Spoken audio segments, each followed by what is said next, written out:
bureau nanga na yebisa bino déjà eza bureau climatisé te. Bureau nanga eza na ba fulu, eza na ba caniveau, eza na ba bengi. Donc ngabiki nanga eza pau.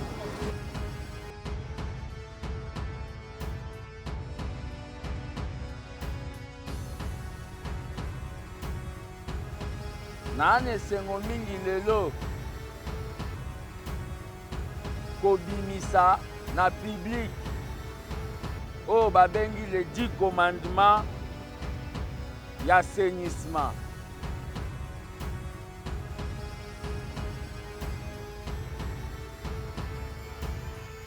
Nous devons être trop pratiques comme Barasta lelo. Basali yango lelo moyennant 0 franc congolais. Basali par amour ya nature, par amour ya babengi environnement, par amour ya balobi mboka.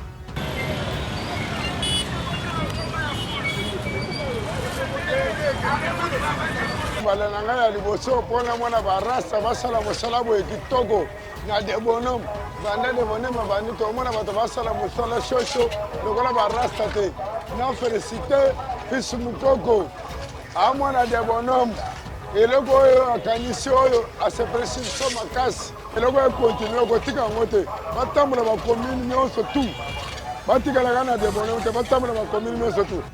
Sans sensibilisation mentale, on continuera toujours à polluer ce qu'on appelle notre environnement.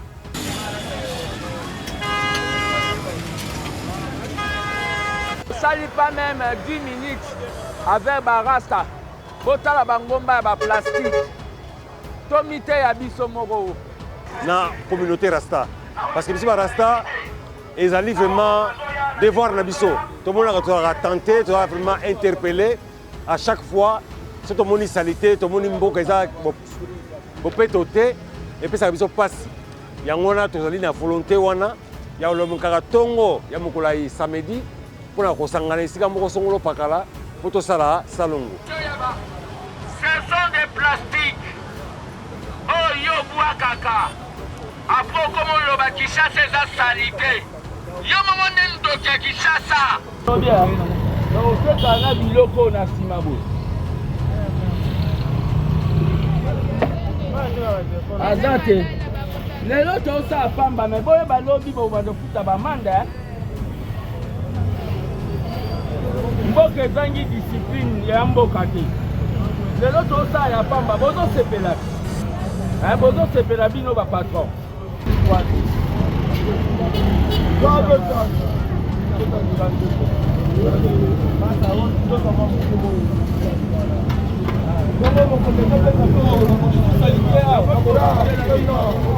Mokonzi bimisa mbongo na ye moko ya poche mpona kobakisa matiti na bino moko.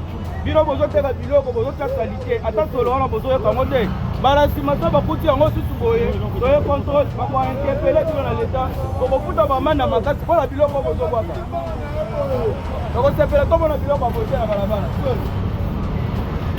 Ensemble avec les Quinois et Quinois, nous sommes déterminés à changer cette ville. Pe Kolati Sango Bilamba Yassika travaille sur le terrain. Dans quelques jours, les 7, j'inviterai aussi les Rastas. J'invite toute la presse congolaise. Je vais communiquer ce que j'ai trouvé dans le domaine de l'assainissement, ce que j'ai eu à faire et ce que je pense faire.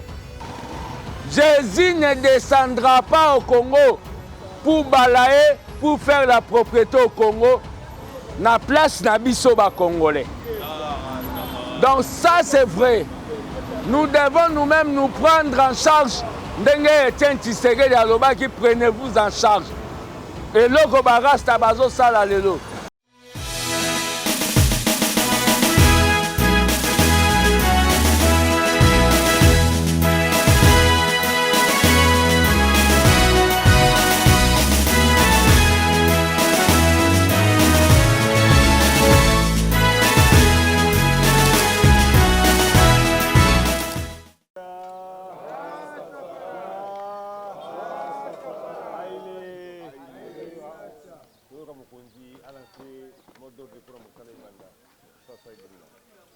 Merci.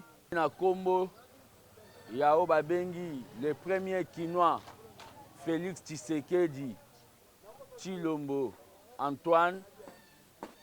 Na kombo ya gouverneur de la ville, Daniel Bumba Lubaki.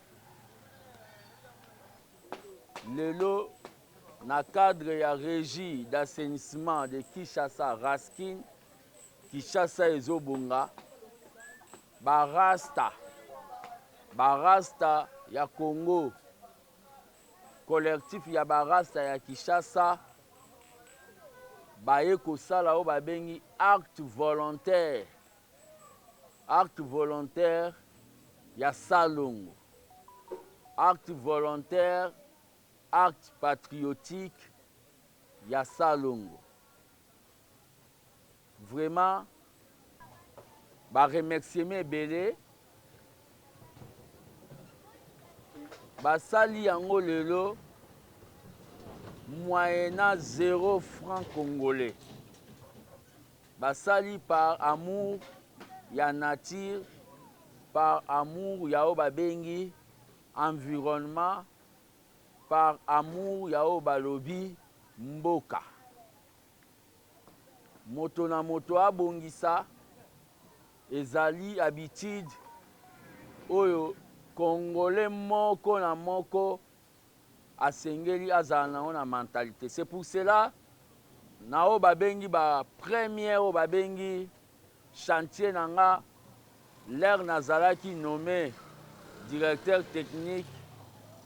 Nalobaki d'abord il faut que ça lo babengi sensibilisation mentale.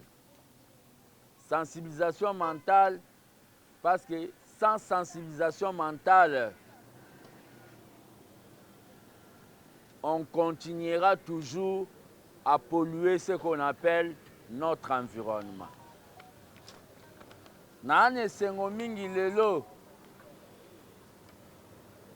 kobimisa na public o babengi les 10 commandements ya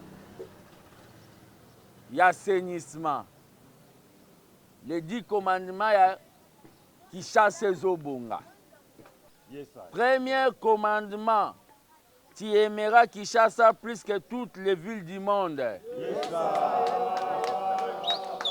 Deuxième commandement, tu ne jetteras pas les déchets sur la voie et la place publique.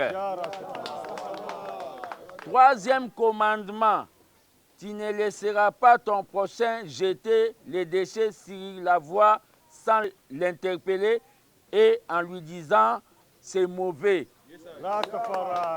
Quatrième commandement, ya Kinshasa Ezobonga, tu ne feras pas tes besoins sur la voie publique. Cinquième commandement, ya Kinshasa Ezobonga, tu ne laisseras jamais les toilettes sales après ton passage. Sixième commandement, Kinshasa Ezobonga, tu ne cracheras pas par terre en public. Septième commandement, tu respecteras les places publiques. Huitième commandement, tu honoreras et encourageras les éboueurs. Neuvième commandement, tu ne détourneras pas tout fonds alloué à l'assainissement de la ville. Dixième commandement, tu réfléchiras sans cesse sur des pistes susceptibles de rendre Kinshasa plus belle, plus vivable, plus attrayant. Yes,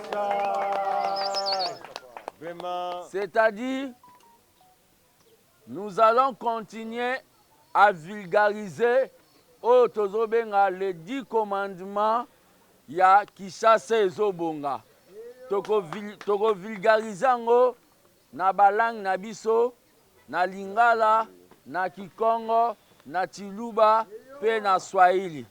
Donc nous sommes en train de dire na batu oyo bazui musala ya ko souhaiter échec au lieu ba contribuer na o babengi ba idée, au lieu ba contribuer na oyo babengi makanisi tozoyebisa bango que va changer à vie parce que ensemble avec les Quinois et Quinois nous sommes déterminés à changer cette ville pe kolatisango bilamba ya sika. Merci beaucoup. Lelo toza na oyo babengi na matete oyo balobaki toza na matete. La charité bien ordonnée commence par soi-même. Toza na quartier des bonhommes oyo balobi l'un des quartiers martyrs oyo na époque ya combat contre la dictature quartier oyo perda beaucoup de jeunes, le quartier des bonhommes. Tokosala na tronçon oyo ya avenue Lumière. Avenue, c'est là où on faisait le combat contre la DSP, contre bao babengi ba milice ya Kabili. Tokosala oyo babengi des travaux ya curage manuel et longo na barasta. Donc na ba mouvement misusu tozo lancer message totikalaka ate na oyo babengi ba verbalisme. Totikalaka ate na maloba. Nous devons être trop pratiques comme barasta lelo. Monsieur le gouverneur Daniel Bumba, eza ba association ya boye nde esengeli o aligné bango parmi o babengi ba lieutenant, parmi o babengi ba gardien ya assainissement dans la ville province de Kinshasa. Monsieur le gouverneur Daniel Bumba Lubaki, eza ba association pe ya boye o baza neti bato oyo bazokenda ko téléchargeaka ba projet ya assainissement internet te. Bango baza pragmatique.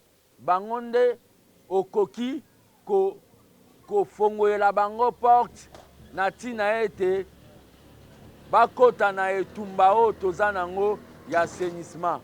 Donc sans plus tarder, nous descendons oyo na lobby na terrain ya travail oyo eza avenue Lumière. Merci beaucoup. Merci.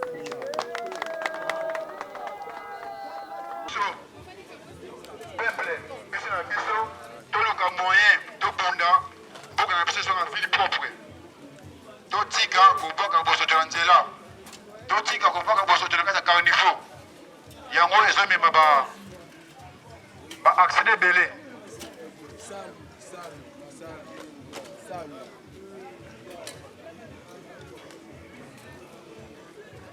Rastafari, Vibration, Racine, avec Union africaine de Rastafari. Na kati ya balabala bosoto ezala te mokonzi mboka aboyi bosoto na nzela tolingi tozokosa ville propre propre ezali te ministère na peni abongisa to président ana na libongo na yo kombolela yo yo moko esika ozali okomboli longola salite na yo soki ezali okauka tumba yango soki omoniki ezali mai tuma libono kude yango tolingi te bobwaka basalite na bakanga niveau na banzela na bazeli tolingi te mala oyo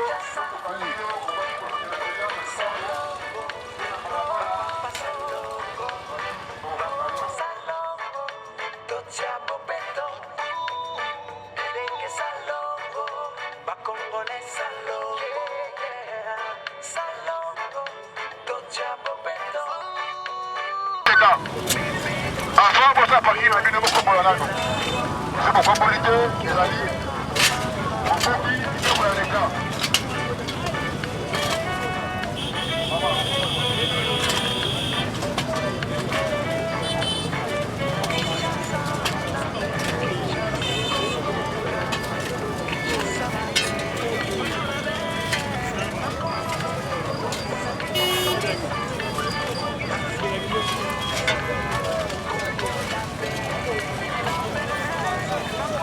Go!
Awa tozana oyo babengi arrêt ma cravette.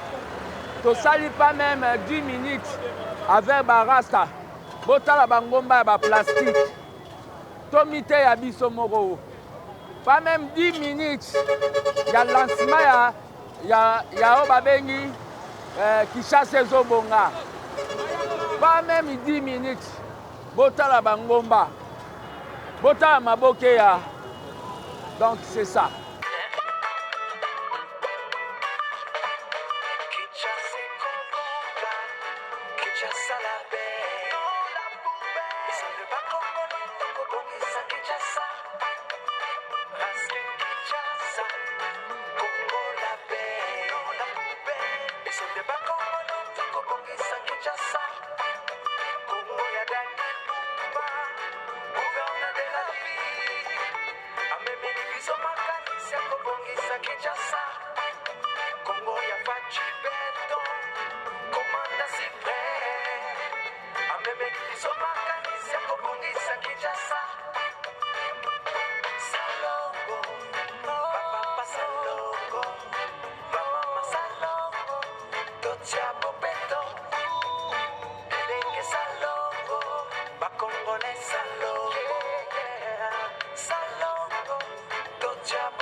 ngai na mwana mosala lelo mbala na ngai ya liboso mpona mwana barasta basala mosala boye kitoko na de bonhomme banda de bonhomme bandi tomona bato basala mosala shosho lokola barasta te na félicité fils mukoko amwana de bonhomme eloko oyo akanisi oyo aseprécision makasi nde tosepela nango tomona ke Kinshasa ezobonga kaka po tomoni barasta nde basala mosala baleki bato mosusu ebele baya kosala mosala basala mosala na shosho bada 1 heure du temps 2 heures du temps mosala evide soki omona balabala nyonso kitoko botala de bonoma ndenge eza propre na minute moke bale barasta bakontinue na bafisi mokoko ya ye yango wana ngai basa de bonoma ya idps na macrevet na fesito makasi na kati lelo sako ngai na dao basa de bonoma cravette na sepelelo makasi eloko ekontinue kotika yango te batambola bakomini nyonso tu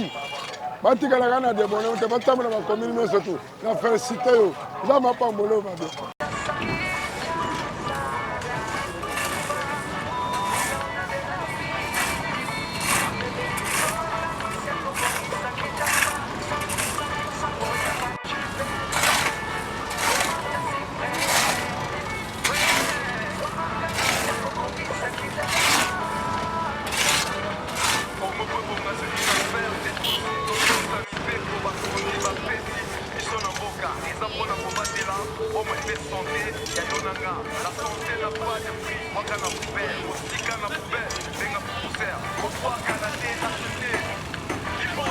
La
Kinshasa.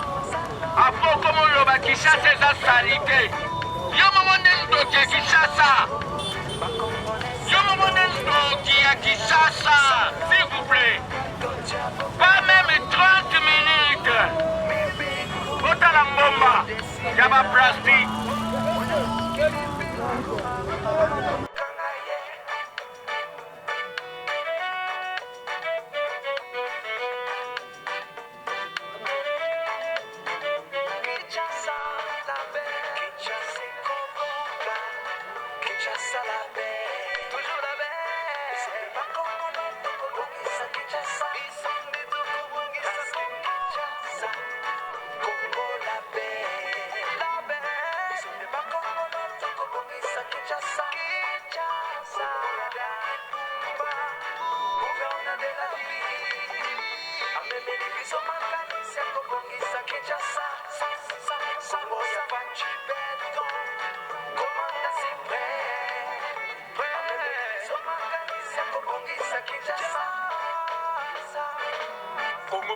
C'est une affaire de tous. Toto Samipeko bakondi bapesi biso na mboka eza pona kobatela bomo epe santé ya yonanga. La santé n'a pas de prix. Waka na poubelle, mosika na poubelle, benga poussière. Kotwaka na terracete.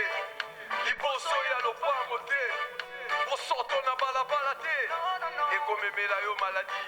Congolais, tozala un peuple conscient. Esika yo vandi, tcha yango bopeto. Avant l'état ya, abomiselo place. Totika ko juger, pe ko condamner l'état. Erreur à liboso, eza biso peuple.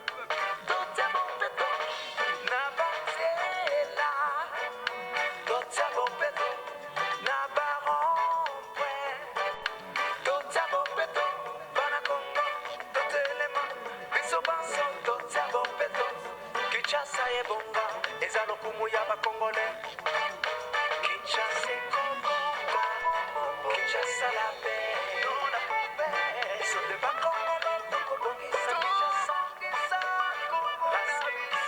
Kinshasa, Congo la paix, non la poubelle. Ils sont de ba Congolais, donc au Kinshasa, Kinshasa, Kinshasa, la paix, Congo la dernière bomba, gouverneur de la vie. Amemi biso makani se kobongisa Kinshasa.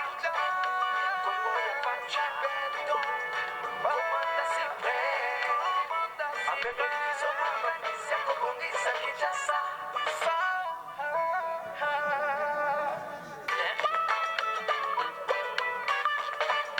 Kinshasa Congo, Kinshasa la paix, non la poubelle. Ils sont de ba Congolais, donc kobongisa Kinshasa. Kinshasa, Congo la paix, non la poubelle. Ils sont des bas Congolais, donc kobongisa Kinshasa. Congo ya Daniel Bumba, gouverneur de la vie. Amemeli biso makanisi ya kobongisa Kinshasa. Congo ya fachi beton, komanda si prêt. Amemeli biso makanisi ya kobongisa Kinshasa. Salongo, papa salongo, mama salongo, totia bobeto, elenge salongo, bakongole salongo, salongo, totia bobeto, mibeko, ni on décide la loi, oya muki mibeko, bakokanga ye.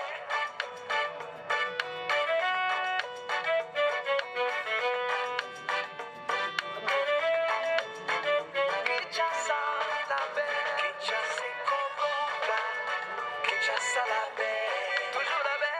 Ils sont des bas Congolais, donc kobongisa Kinshasa. Ils sont des tout kobongisa Kinshasa, Congo la paix, la paix. Ils sont des bas Congolais, donc kobongisa Kinshasa. Kinshasa, Bumba, gouverneur de la vie. Amemeli biso makanisi ya kobongisa Kinshasa. Congo ya fachi beton, komanda si prêt. Amemeli biso makanisi ya kobongisa Kinshasa. Congo peut bonga c'est une affaire de tous. Toto Sami Beko bakonzi bapesi biso na mboka eza pona kobatela bomo epe santé ya yonanga. La santé n'a pas de prix. Waka na poubelle, mosika na poubelle, benga poussière. Kobwaka na terrasse.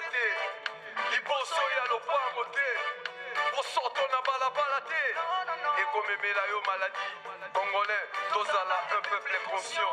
Esika yo vandi, tcha yango bopeto. Avant l'état ya, abomise nos places. Totika ko juger, pe ko condamner l'état. Erreur à liboso, eza biso peuple. Totia bompeto, na batela. Totia bompeto, na barompwe. Totia bompeto, bana Congo, totelema. Biso banso, totia bompeto. Kinshasa ye bonga, eza lokumu ya ba Congolais. Kinshasa Congo, Kinshasa la paix. Non la poubelle, ils sont de ba Congolais, Congo bongisa Kinshasa. Kinshasa, Congo la paix. Non la poubelle, ils sont de ba Congolais, Congo bongisa Kinshasa. La Congo la dernière. Bien. Donc okeka na biloko na nsima boye. Aza te lelo tosala pamba me boye balobi bobanda kofuta bamanda mboka ezangi discipline ya mboka te. Lelo tosala ya pamba bozosepela te bozosepela bino bapatron.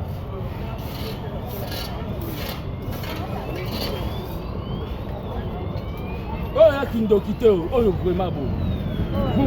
Ezobima na nsima mais les gens bazosala activité commerciale boye te bakangelaka yango. Donc tokobenga la police mpe bino tuwa boteki te. Ozwi 2000 tokuso tondobwaka tosali te oyo kaka. Combien?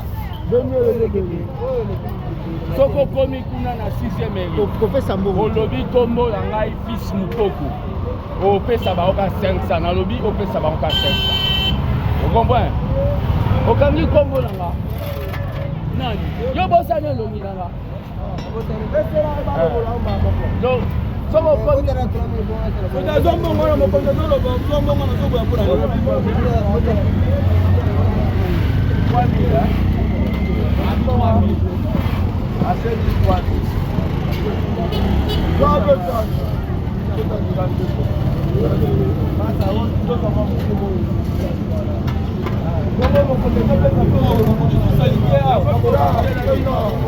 mokonzi azobimisa mbongo na ye moko ya poche mpona kobakisa matiti na bino moko.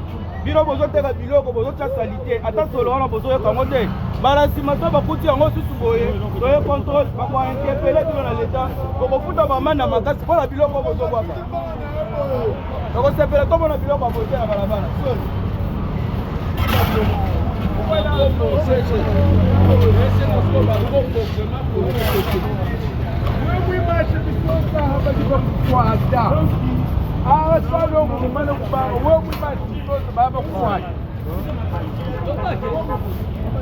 Mama neni bozi badikujila badibeze mujumu wakuhane we mwimashibisosa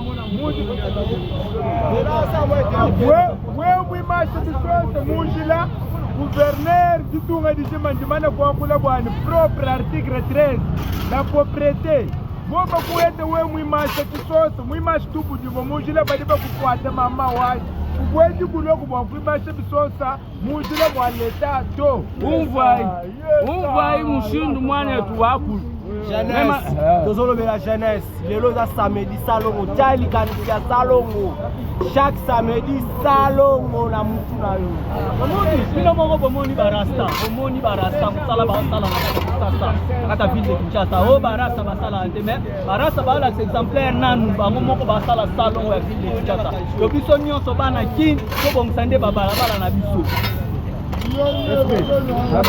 Bino mwa boyoki maloba ya honorable Mokoko. En tout cas, bana beto amuka sai. Aka jamwa buju hanyina. Wani kabalo kukwata we muteka buso tumwa buju hanyina. Omayani mashinda jiko mbakwela maboko hanyima wewe kazulumbulula kufuta makosabuni tuka tukolo sombo misamboka na biso. Bon, je voulais juste interpeller tout le monde. Le problème des salons, c'est le problème de tout le monde. Il faut assainir notre milieu. Il faut assainir les quartiers où nous habitons. Donc le problème des salons, c'est le problème de tout le monde.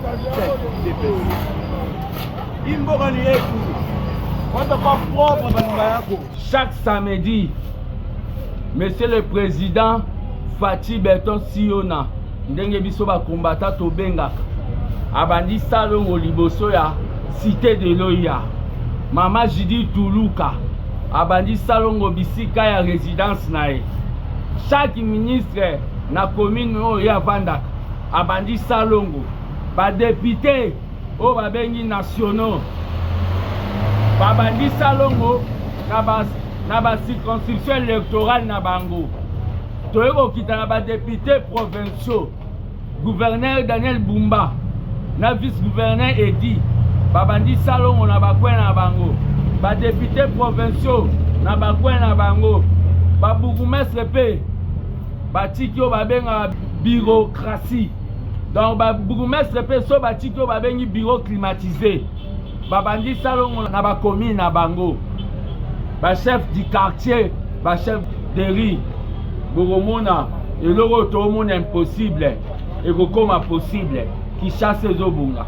Je m'adresse au babengin à la population quinoise tant que DGA qui chasse les obunga. Ils ont problème, il y a Fathi Kakate.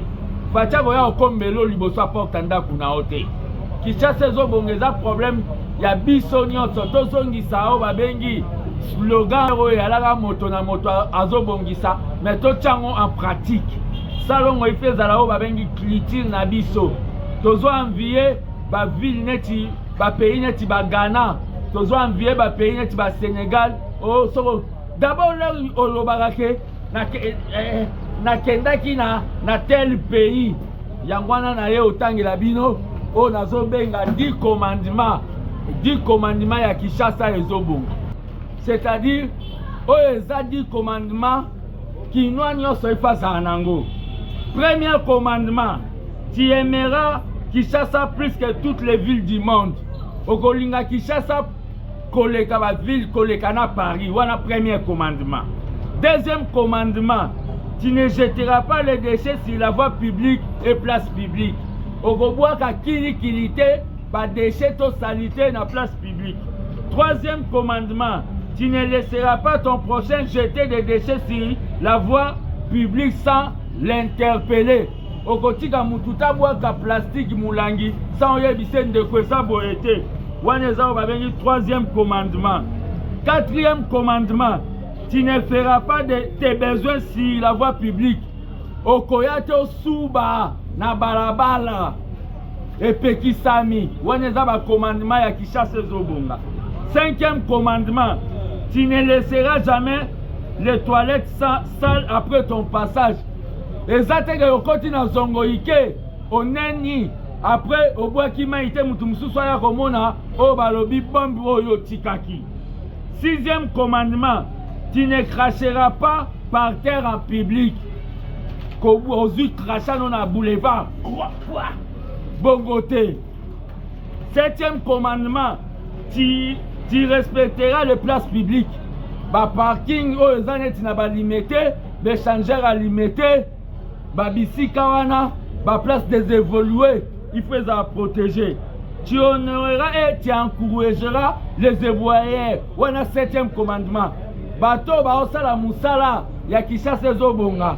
Soko leki sa bango basenga. Soko zata na 1000 francs mo bezo traîner na poche. Okope kopé sa bango. Neuvième commandement. Tu ne détourneras pas tout fonds alloué à l'assainissement de la ville. Koyi bambongo oyo etali propriété ya ville ete bino bao boza bakindoki ya kimoyi bibo tika. Commandement yango. Dixième commandement, tu réfléchiras sans cesse sur les pistes susceptibles de rendre Kinshasa plus belle, plus vivable, plus attrayante. Il faut que ça la makanisi. kobenda makanisi ndeni Kinshasa ekokoma o commandement oyo tozosenga na bapaster à part les 10 commandements Moïse babanda pe koteya o babengi 10 commandements ya Kinshasa ezobonga oyo nga fils Mukoko na biniseli bino tant que DGA ya o babengi Kinshasa ezobonga pona bato bazo ba fils Mukoko okokate merci beaucoup lokola bino nde banzambe mais ensemble na ba kinoise na ba kinois na kokoka pe ensemble lisu na bakisi na ba combattant ya IDPS na ba force du progrès na kokoka kaka rien n'est possible na mutu oyo aza na oyo babengi courage musala na nga o tant que directeur ya Kinshasa ezobonga eza bureau climatisé te eza dictionnaire encyclopédie te eza français te eza nde boye kombo kokota terrasse bout na makolo musala na nga yangwana musala na nga eza te na bandolo ba macroéconomique naza na esengo kosenga na bato nyonso balingi kosunga biso po tolonga makambo Kinshasa ebonga eza mpona intere tokanisa te nazokontinue korepete ke tokolala pongi tolamuki na ntongo tomoni Kinshasa États-Unis ke Fatia akomisa o États-Unis non Kinshasa ekoma neti États-Unis soki nga na yo tosimbi kombo tosimbi rato tosimbi pau totelemi merci.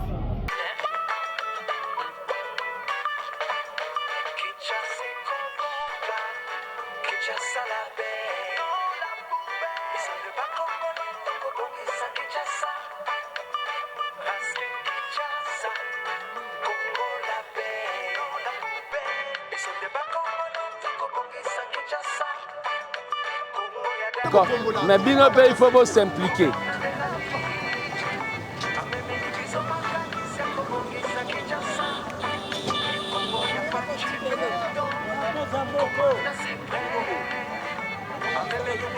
Merci.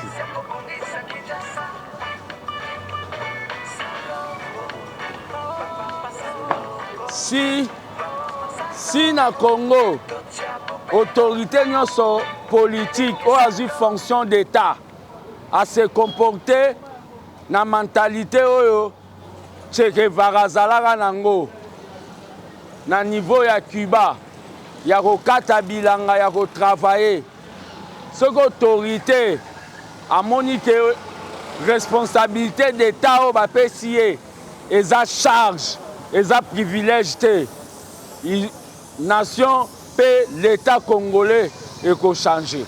Les autorités ne doivent pas se limiter à la signature, à l'ordonnance, à décret, à arrêté. L'autorité, il faut s'appeler sur terrain. Et à ce moment où tous salawa, et dans le cadre de la sensibilisation avec les Rastas, ils sont venus faire ça. Nous sensibilisons. Et tous Jésus ne descendra pas au Congo pour balayer, pour faire la propriété au Congo, na place na biso ba Congolais. Donc ça c'est vrai. Nous devons nous-mêmes nous prendre en charge. Ndenge Etienne Tshisekedi aloba qui prenez-vous en charge. Et loko barasta bazo sala lelo. Je continue à m'atteler son excellence monsieur le gouverneur de la ville, mon chef Daniel Bumba. Ce sont des organisations neti ya barasta nde tokoki ko cavalier na bango ensemble.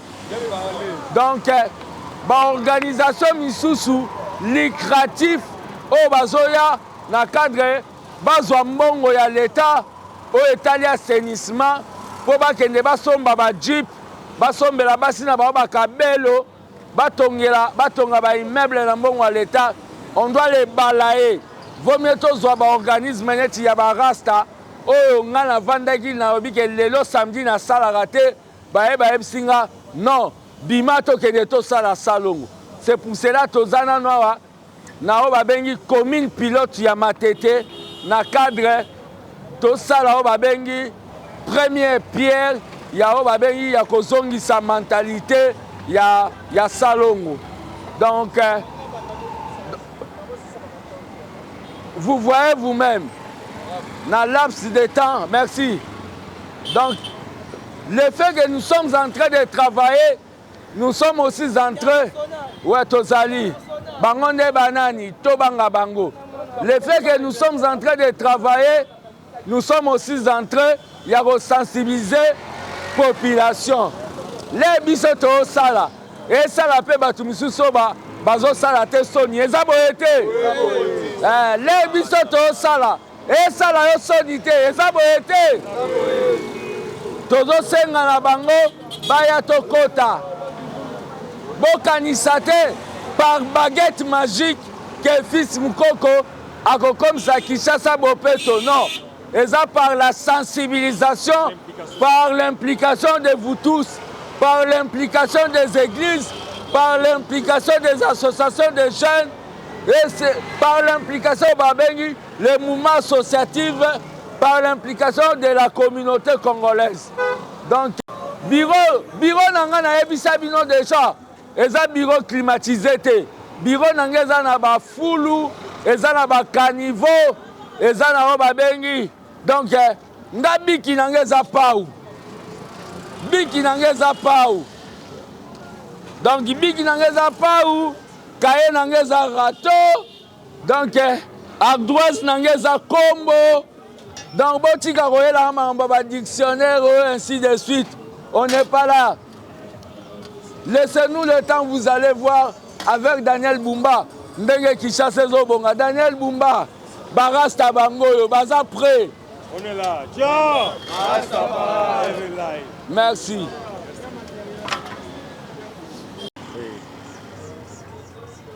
Oui, merci Ndeko Mopanzi Sango.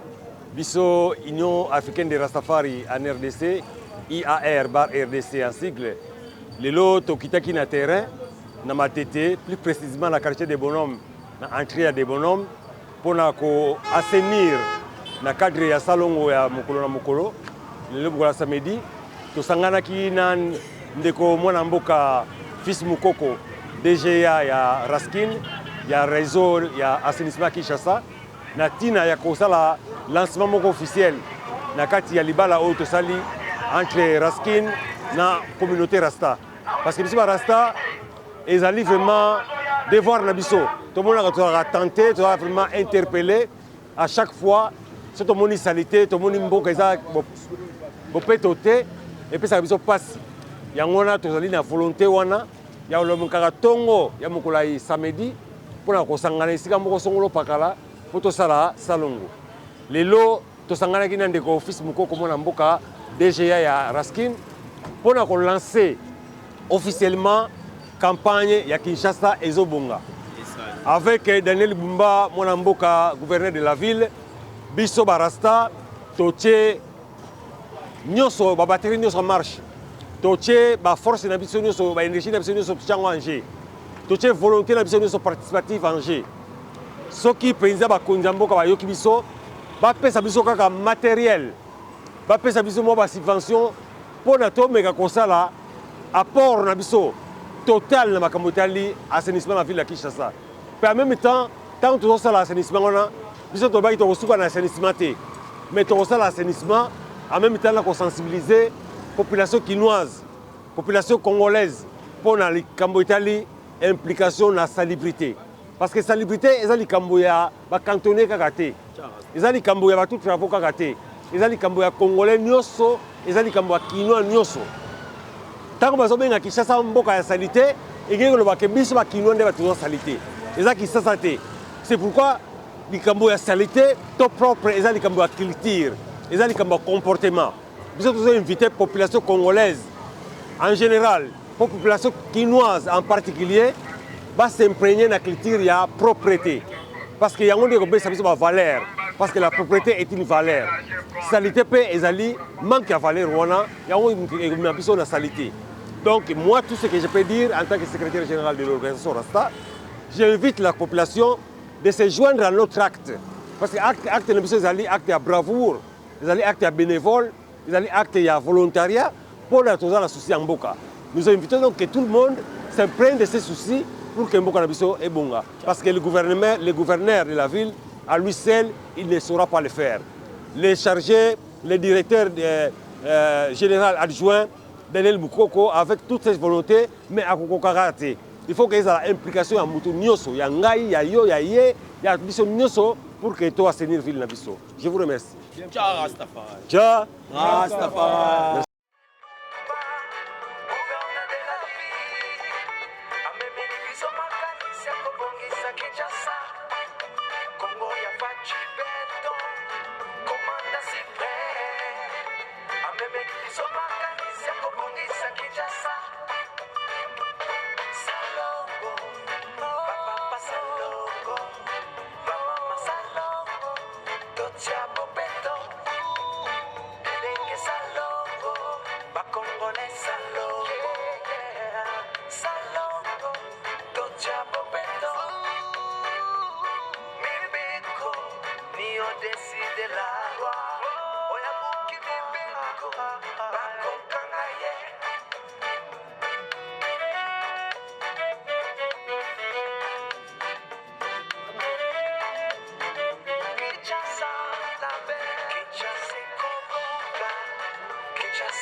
C'est une affaire de tous. Toto Samipeko Bakondi Bape.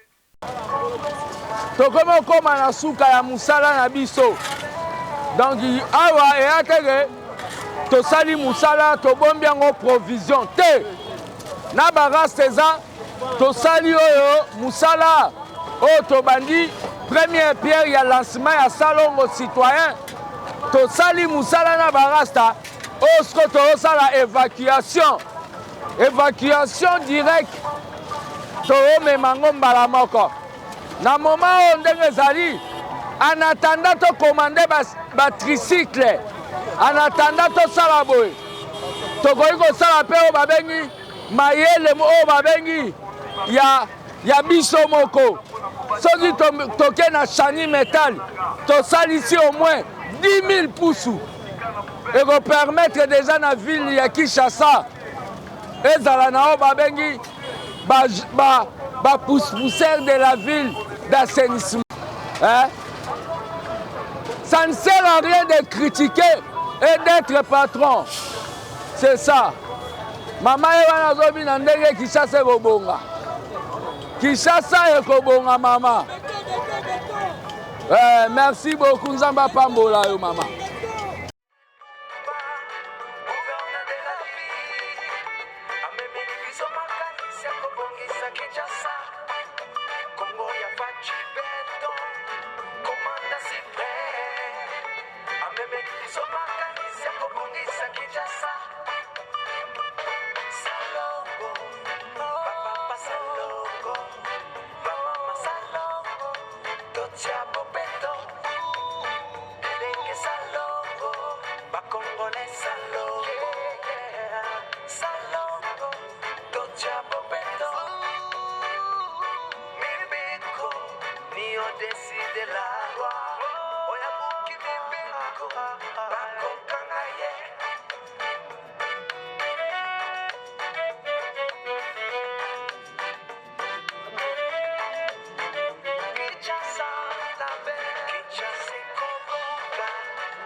Propriété keke esika omoni propriété ezali soki obwaki bute na nzela yeba ke ozali moto ya mokangami bapolisi bakozwa yo omeli mai na yo jus na yo bwaka yango na poubele soki obwaki na nzela yeba ke ndeko na ngai ozali moto ya mokangami nayebi ke message oyo motu po ayoki yango ezali maloba ya mokonzi alingi ville eza na propre donc ville eza na propre ezali ngana yo moto tokobongisa ezali bakonzi te bango bazali mpona baordre kote mosala ya activité biso bato tokosala biso bapeuple nayebi ke tous les messages motu ayoki yango j'espère Bourdon, monsieur le journaliste, nasepeli mingi na initiative ya Chris Mukoko très ya Marc Réveil de Ballon donc ekomi propre. Nasepeli na initiative ya gouverneur na biso monsieur Bumba akobanga na mosala na Fachi Béton aomela na mosala boy. Kinshasa ezonga donc kin label ekoma propre. Merci beaucoup. Wewe bandeko nini obabwaka Ah ok, merci beaucoup. Donc, comme il soki omeli moi ji moi mai ya sachet le roi donc attends ndako na yo na poubelle na yo kendo boka soki oboki la police et ozoyo donc ça ils ont donc normal propre boy pour soki saleté à boy ba full bangungi malaria donc ezao donc mabe omeli mai omeli nini jus na yo kende bwaka na ndako na yo oluka pusi eke bwaka. Merci beaucoup.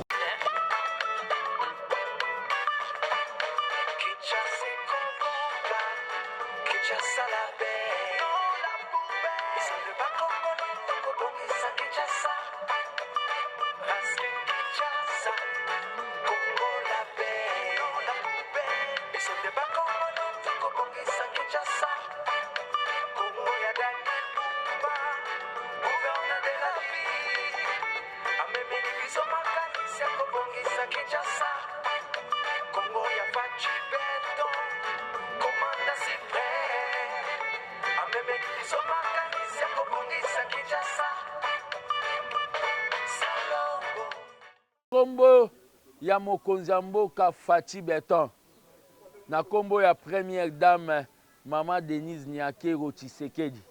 Tala ba mama. Ba mama. Bango mekapite. Ba mekapite. BBMT. Ba mama ba osala musala o ba bengi ya assainissement. Donc ba mama ba osala musala ya assainissement. Maman Judith qui m'invite à Nabiso Premier ministre Siminois. Maman, ce sont des mamans encouragées. Donc, ils sont dans le mouvement Rasta que je suis en train d'implorer au numéro 1 de la ville de considérer et d'aligner dans le service d'assainissement. Ce sont vraiment des volontaires. Vous savez très bien, je n'ai rien à leur donner. Je n'ai rien à leur donner. J'ai donné qu'un mot d'ordre, tant que baba de la jeunesse. Ils sont venus et ils ont répondu. Ils sont prêts à faire ça chaque samedi partout dans la ville, province de Kinshasa. C'est pour cela que je demande la collaboration de tous les bourgmestres, de la ville de Kinshasa. Je demande aussi la collaboration des conseillers communaux élus, c'est-à-dire de m'aider dans ces lourdes tâches qu'on m'a données. Aux prophètes d'échec, je leur dis, avec les Rastas, la réussite est totale.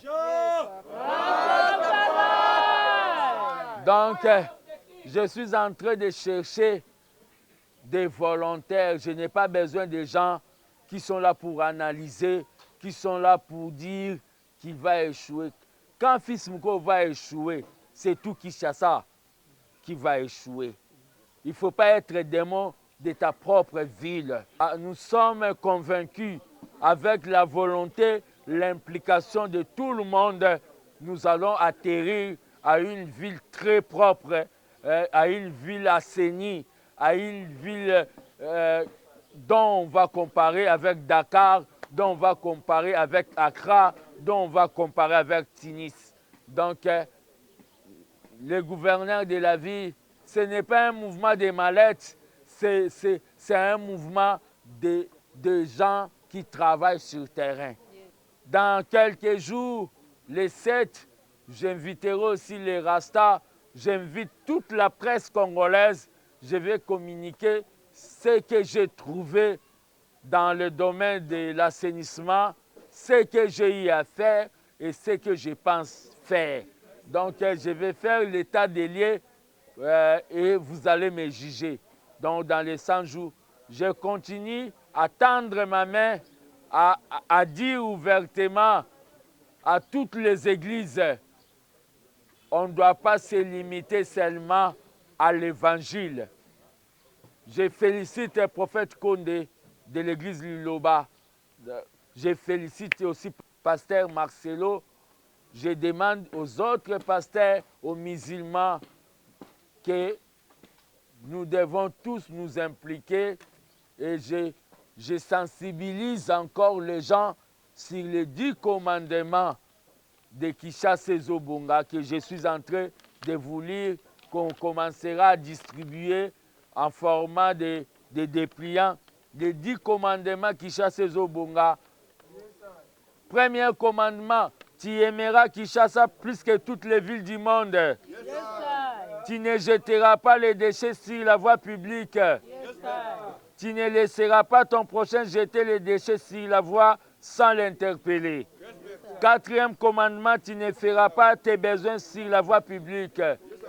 Cinquième commandement, tu ne laisseras jamais les toilettes sales après ton passage. Sixième commandement, tu ne cracheras pas par terre en public. Septième commandement, tu respecteras les places publiques.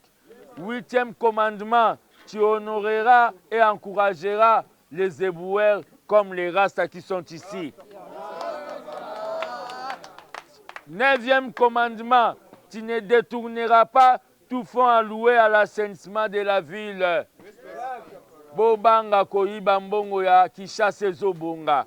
Dixième commandement, tu réfléchiras sans cesse des pistes susceptibles de rendre Kinshasa plus belle. Le problème qu'il y a, c'est quoi? Le 10e commandement des 10 commandements de Kinshasa Zobonga et lobi na biso vanda kanisa ndengeni Kinshasa ezobonga. Mais tika ko vanda po o kritikaka. Fatia koya kosala lobo pe tonanda kuna yote. Moto na moto abongisa. Merci.